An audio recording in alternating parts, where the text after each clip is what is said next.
नमस्कार, ई-लर्न मार्केट्स के video channel में आपका स्वागत है। यूनियन बजट, जैसे ही हम ये शब्द सुनते हैं बहुत सी चीज़ें हमारे दिमाग में आती हैं, जैसे कि किन चीज़ों के दाम बढ़ेंगे, किन चीज़ों के दाम में कटौती होगी, और सबसे महत्वपूर्ण बात जो एक मिडिल क्लास फैमिली या फिर एक सैलरी क्लास को इफेक्ट करता है वो है आपका इनकम टैक्स स्लैब, अर्थात आपका आयकर देय।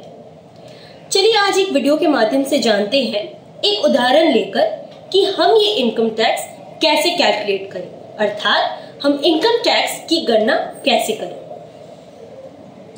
आइए सबसे पहले जानते हैं कि आयकर क्या होता है।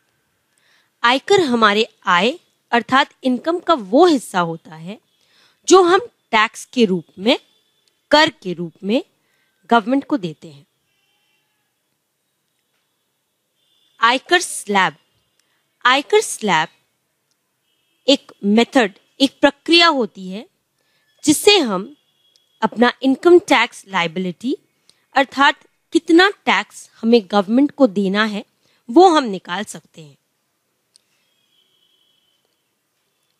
इस रूप में जिस तरह से हमारी आमदनी बढ़ती जाती है ठीक उसी प्रकार हमारा कर अर्थात टैक्स भी बढ़ता चला जाता है। चलिए एक उदाहरण के तौर पर हम मिस्टर नायर की मदद करते हैं जिनकी वार्षिक आय 10 लाख रुपए है और उन्हें अपनी इनकम टैक्स लायबिलिटी कैलकुलेट करनी है।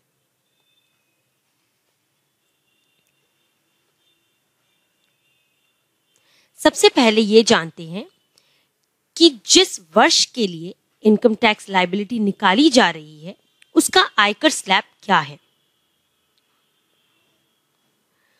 2,50,000 तक शून्य टैक्स है, 2,50,000 से लेकर 5 लाख तक 10%, 5 लाख से लेकर 10 लाख तक 20% और 10 लाख के ऊपर आय वालों के लिए 30%।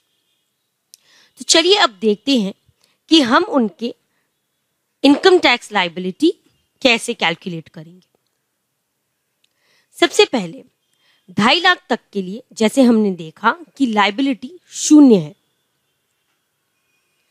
2.5 लाख से 5 लाख तक की लायबिलिटी है आपकी 10%, 2,50,000 पे 20% आपके 5 लाख का जो कि है 1 लाख रुपए।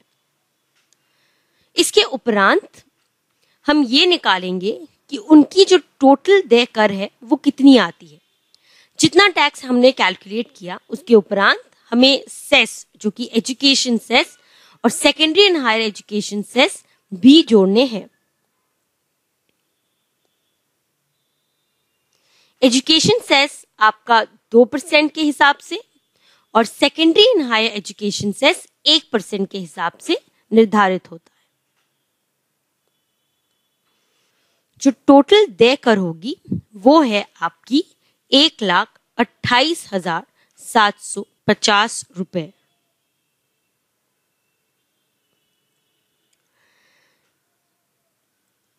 यह जो उदाहरण हमने लिया था ये एक इंडियन सिटीजन जो कि 60 साल के नीचे है उनके लिए कैलकुलेट किया था।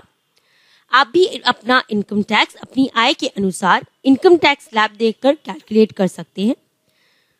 इसके अतिरिक्त सरचार्ज एवं अदर रिबेट्स जो मिलते हैं उसका ध्यान रखें। जो असेसमेंट ईयर के स्लैब्स होते हैं वो ईयर द ईयर सामान्य रह सकते हैं या फिर अलग भी हो सकते हैं, पर जो प्रक्रिया है इनकम टैक्स कैलकुलेट करने की वो ईयर वाइज सेम रहती है। आशा करते हैं कि इस वीडियो के माध्यम से हमने आपकी एक उलझन तो कम से कम दूर कर दी होगी। अब आप अपना इनकम टैक्स अपने कैलकुलेट कर सकते हैं, आपको किसी फाइनेंशियल एडवाइजर की जरूरत नहीं पड़ेगी। इसी प्रकार हमसे जुड़े रहें, सीखते रहें और सिखाते रहें।